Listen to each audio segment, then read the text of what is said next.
오늘 우리 함께 보신 말씀은 시편 22편 27절 28절 두 절입니다. 시편 22편 27절 28절 함께 보도록 하겠습니다. 땅의 모든 끝이 여호와를 기억하고 돌아오며 모든 나라의 모든 족속이 주의 앞에 예배하리니 나라는 여호와의 것이요 여호와는 모든 나라의 주제심이로다. 아멘. 계속해서 시편 22편을 함께 나누도록 하겠습니다. 이제 22편도 31절까지 있으니까요. 이제 거의 막바지에 다 왔습니다. 우린 지난 시간 말씀에 의해서 이끌려가는 그 과정과 끝이 제가 뭐라고 말씀드렸죠? 십자가라고 말씀을 드렸죠. 그래서 예수님께서 예수님 인생 자체가 십자가예요. 그러니까 전적인 하나님의 말씀에 의해서만 그 아들의 삶, 그리고 그렇게 자기 존재성과 주체성이 온전히 하나님에 의해서만, 하나님이 주신 말씀만 하시고 행하라고 하라고 하신 일만 하셨다고 예수님 그렇게 자신을 그 아들됨을 이제 설명하시잖아요. 그렇게 십자가로 인생을 사셨고 마지막도 십자가에서 그 육의 죽음으로 아들은 이런 모습이야, 이게 진짜 아들이야 라고 그 끝도 그렇게 십자가를 이제 설명하셨죠. 그래서 시편 22편이 예수님이 십자가에서 하신 말씀, 하나님 어찌하여 나를 버리시나이까라고 이제 동일하게 예수님께서 말씀을 하셨던 거고, 다윗도 그 예수 그리스도의 모형과 이제 상징적인 인물이지만 다윗도 아들이란 말이에요. 아들. 그 아들들의 고백, 그 고백을 하고 십자가로 그 인생 자체도 십자가였고, 그리고 시편 22편도 이제 십자가에서의 그 말씀, 아들들의 고백을 지금 다윗도 하는 것이죠. 그렇게 자기 부인과 부정, 곧 십자가에서 육적 죽음, 이 육이 죽었다는 것이 이제 나쁜 뜻이 아닙니다. 그 성경에서 이제 육은 욕정, 탐심, 소욕, 탐욕, 그것을 이제 대표하는 단어거든요. 곧 자신의 이제 본능, 하나님처럼 되어버린 그 자아를 말하는 것입니다. 그 죽음이란 말이에요. 우리는 이제 새로운 몸으로 이제 부활을 하게 되잖아요. 이전 몸이 아니라, 그러니까 나를 위해서, 나만을 위해서 존재했던 그 몸이 아니라 하나님이 존재케 하시고 살아가게끔 하시는 전적인 하나님에 의해서만 되어지는 그 몸으로 우리가 이제 부활을 하는 거죠. 그래서 하나님의 말씀으로, 그 영으로, 생명으로 이제 사는 몸, 그 몸에 반대되는 개념으로 이제 육이라는 단어를 이제 사용을 합니다. 그러니까 언어를 보면 단어 자체가 달라요.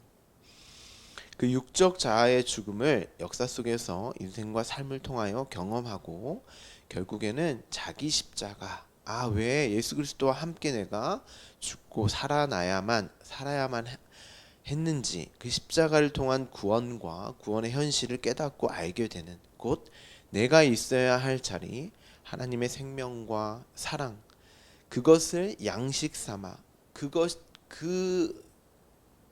떨어지는 자리로 회복하게 되는 그 상태를 이제 겸손, 온유라고 이제 말씀을 드렸습니다. 그들을 이제 양식을 가진, 말씀을 가진, 씨를 가진 아들들이라고 제가 설명을 드렸고, 그렇기 때문에 그들만 그것을, 말씀을 생명으로만 먹고 배부를 수 있는 그 양식을 끊임없이 젖으로 공급해 주시는 하나님 안에서 하나됨으로, 그래서 그것을 이제 자궁이라고 이제 표현을 했다고 그랬죠. 그리고 그것을 국률이란 말이에요. 그 단어가.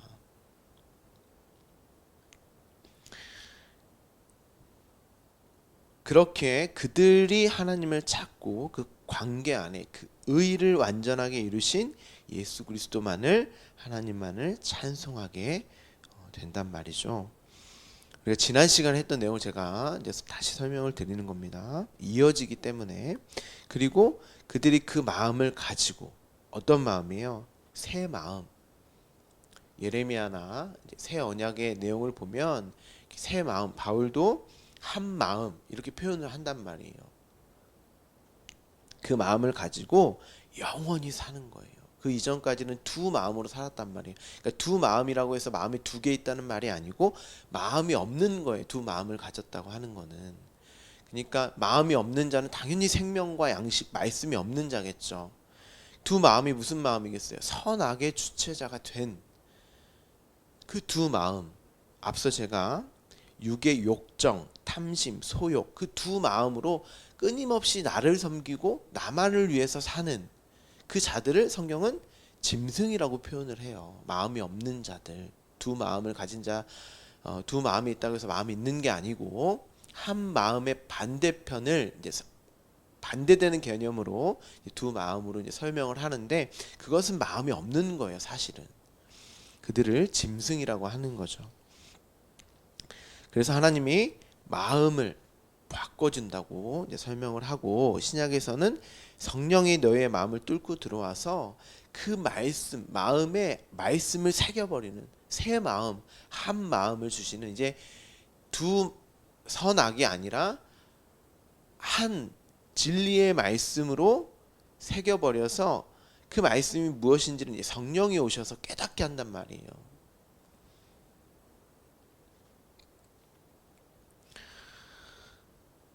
오늘 본문을 보시면 땅의 모든 끝이 여호와를 기억하고 이제 이렇게 말을 하죠. 땅의 모든 끝이 무엇인지는 이내 다음 문장에서 이제 설명을 합니다. 모든 나라, 모든 족속들, 그들이 여호와를 기억하고 돌아오며 주의 앞에 예배하리니. 앞서 이들은 어떻게 설명이 되어졌죠? 겸손한 자, 온유한 자, 여호와를 찾는 자겠죠.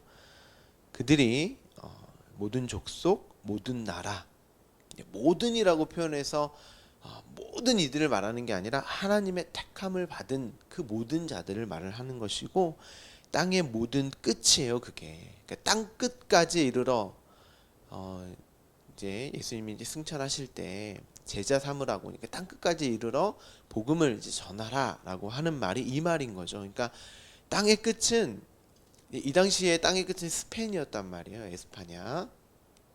그런데 단순히 땅의 끝이 아니고 왜냐하면 이때 당시에는 지구가 둥글다고 생각하지 않고 이제 제가 이제 나중에 설명을 하겠지만 우리가 이제 그 네 기수로 옷을 네 기수로 주신 이유가 이때 당시에는 땅이 사각형이라고 생각을 했어요.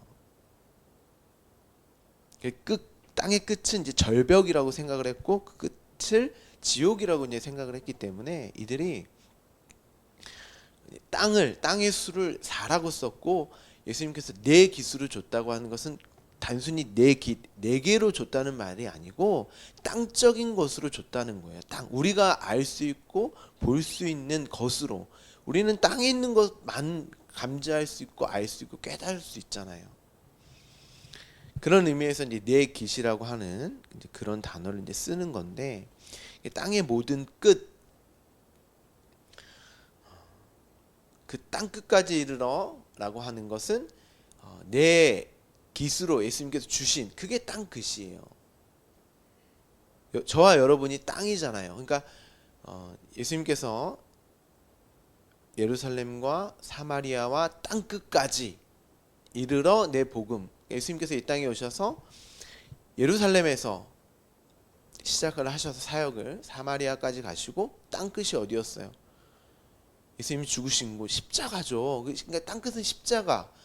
그 십자가로 말미암아 되어지는 그 하나님 나라, 저와 여러분 아들됨을 이제 설명을 하는 거고 땅의 모든 끝까지라고 하는 것은 저와 여러분의 아들됨을 설명을 하는 것이에요. 그들이 이제 겸손한 자, 온유한 자, 여호와를 찾는 자고 그들이 여호와를 기억하다. 이 단어가 이제 상기하다 이런 뜻입니다. 기억하고 상기하다라고 하는 것은, 그러니까 그 아들들은 본래 돌아간다고 하는 거죠. 기억한다고 하는 것은 어떤 것을 경험했다는 뜻이잖아요. 본래 있었던 자리, 본향이 있었다는 거죠. 그것이 어딜까요? 그래서 히브리서 같은 데도 보면 아브라함이 본향을 그리워했다.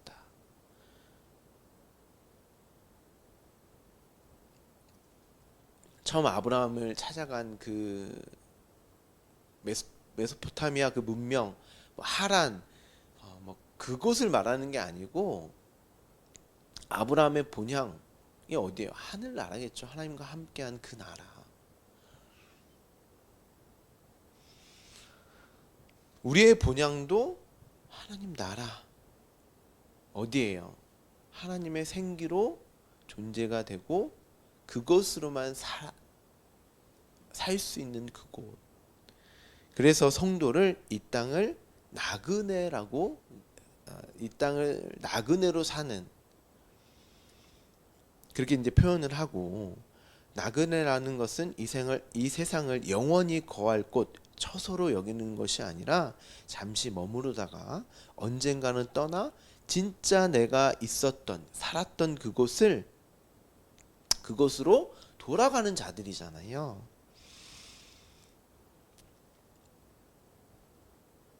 하나님 나라겠죠. 물론 신약에서는 이제 돌이키다, 상기하다라는 단어로 이제 회개라고도 이제 표현을 하기도 합니다.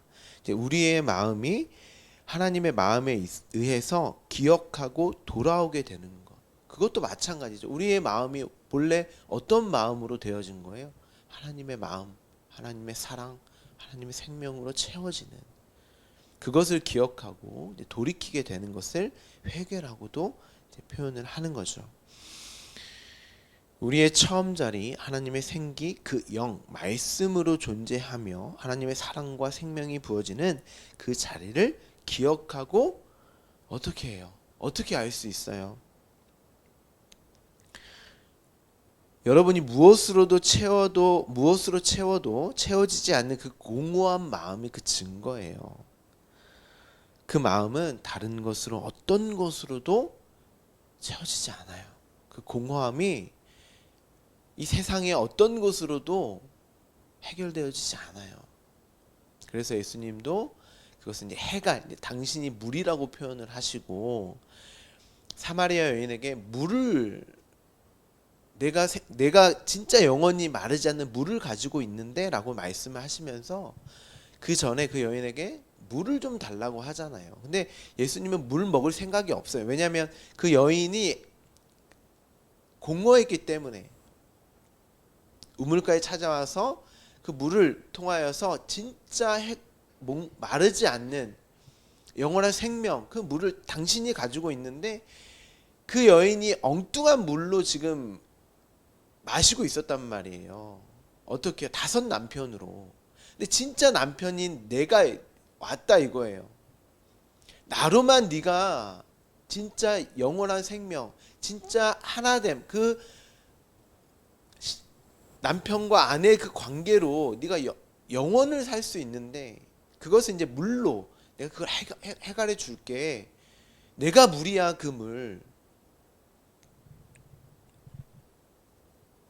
우리는 하나님으로만, 그 당신의 사랑, 그 생명으로만 채워져야 그게 우리의 존재성이란 말이에요. 존재됨이란 말이에요. 그렇게만 온전함에 이를 수 있는 것이죠. 그래서 세상 어떤 것으로 채워봐도 공허하고 허무한 것입니다. 우리가 그것을 느낀다고 하는 것은 그 이전에 무엇인가로 채워져 있어 봤다는 증거잖아요. 그러니까 그것이 빠져나가니까 공허하고 허무한 거 아닙니까? 그러니까 세상 사람들은 그것을 채우기 위해서 물질, 명예, 뭐 자신의 영광, 뭐 여러 가지로 채워본단 말이에요. 그것으로 생명을 삼기도 하고. 근데 안 된단 말이에요. 그런데 그 아들들, 하나님 당신의 자녀들은 그 자리를, 그 채워짐은, 그 생명을 하나님의 사랑으로 기억하고 그 사랑이 부어지는 자리로 돌아가게 되는 거예요. 말씀으로 성령이 뚫고 들어와서 깨닫게 해주심으로, 보게 하고 듣게 하고 이 인생을 경험케 하심으로 이끌고 당신의 그 사랑과 말씀으로 이끌어 가시면서, 그러면 우리가 그 자리에서 무엇을 할까요, 여러분? 그 자리에서 우리가 무엇을 할까요? 그 생명과 사랑, 긍휼과 은혜를 부어주시는 하나님을 찬양하고 찬송하는 예배를 할 거 아니겠습니까? 그러니까 예배라고 하는 것은 단순히 주일날 어떤 형식적이고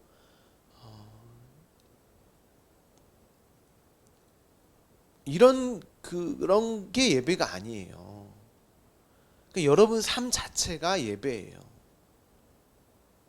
그러니까 우리는 매 순간 그 하나님을 경험하고 내가 누군지를 알면서 이 삶을 통하여서 하나님을 예배하는 거예요. 여러분 삶 전부가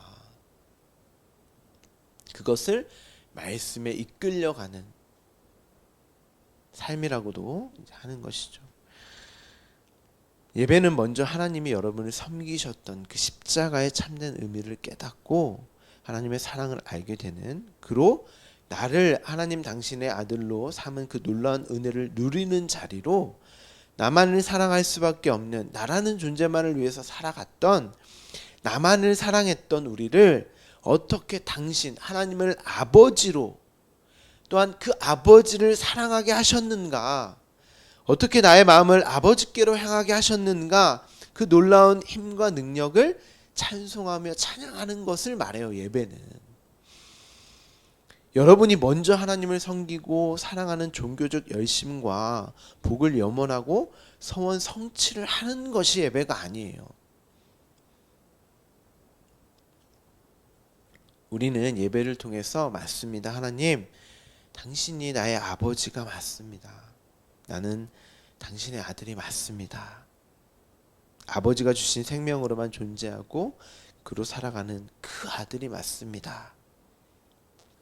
그것이 오늘 본문에서 나는 여호와의 것입니다 라고 고백을 하는 거예요. 하나님의 것입니다, 여호와의 것입니다 라고 하는 이 고백 안에는 나는 당신이 주신 생명으로 존재하고 살아가는 당신 것입니다 라는 그 고백이에요.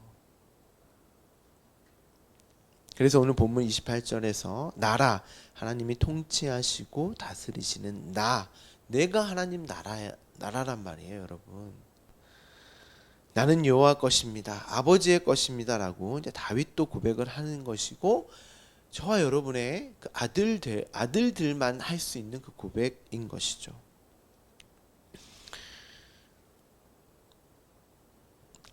나의 아버지만이 나를 통치하시고 다스리시는 그 말씀으로 나를 이끄시는 주이심이 맞습니다. 나는 당신과 함께 있을 때, 연합하고 하나 되었을 때 가장 안전하며 평안함에 이룰 수 있는, 안식에 이룰 수 있습니다 라고 우리가 구약에서 그 종들이 자신의 귀를 뚫어서 주인을 아버지로 여기게 되는 그것을 이제 말을 하는 거죠. 그래서 모든 나라의 주이십니다 라고 다윗도 고백을 하는 것입니다. 여러분, 예배는 단순히 정해진 시간에만 드리는 형식적이고 예식적인 게 아니에요. 아버지와 함께하는 여러분 삶 전부가 예배인 것입니다. 그렇게 주어진 삶 속에서 아버지의 사랑을 기억하고 우리가 있어야 할 자리로 돌아가게 되는 소망을 붙들게 되는 거죠. 우리는 나그네니까 이 역사를 살아가는 동안에는. 그렇죠?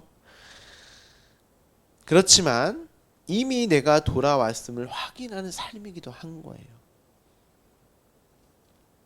그리고 지금 하나님과 함께 함이 누림으로 그 마음으로 영생을 산다고 지난 시간에 우리가 함께 봤었죠. 말씀으로 먼 미래에 가는 그곳이 하나님 나라가 아니라 지금 하나님의 통치와 다스림, 하나님이 부어주시는 그 사랑과 은혜로 살아가는 여러분이 하나님 나라인 것입니다. 우리는 그 하나님 나라 이미 지금 우리와 함께 하고 있는 그 하나님과의 그 삶 자체가 하나님 나라를 사는 것이고, 우리는 그것을 알고 보고 깨닫고 경험하며 사는 아들들인 것입니다. 그렇기 때문에 여러분이 지금 그 나라를 살지 않으면, 보지 못하고 듣지 못하면, 그 말씀을 깨닫지 못하면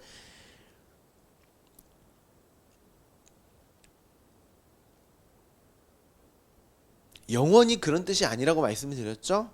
네, 지금 속히 일어나고 있는, 지금 경험하고 있는 그 십자가의 삶 자체가 여러분은 반드시 하나님 나라로 감지할 수 있으셔야 돼요. 그러니까 이게 안 되면 하나님 나라를 사는 것도 아니고,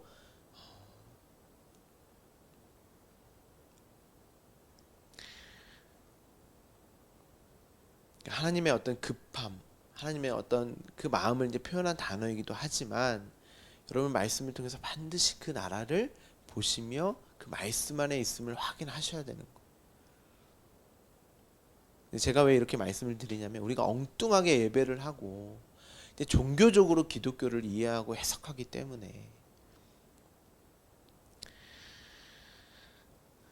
지금도 나는 하나님 나라를 살고 있구나, 그리고 이 나그네의 삶이 끝나고 진짜 내가 있었던 곳으로 돌아가서 그곳에서도 지금과 같이 하나님을 예배하며 영원에서 영원으로 내가 살겠구나, 그 천국을 지금 맛보셔야 된다는 거예요. 여러분은 지금 하나님 나라를 맛보며 영원으로 살고 계십니까? 영생을 살고 계세요? 정말 그렇습니까? 말씀으로 그 하나님 나라를 맛보고 계세요? 오늘도 여러분의 주어진 삶 속에서 그 나라를 사시기를 간절히 소망합니다. 기도하겠습니다.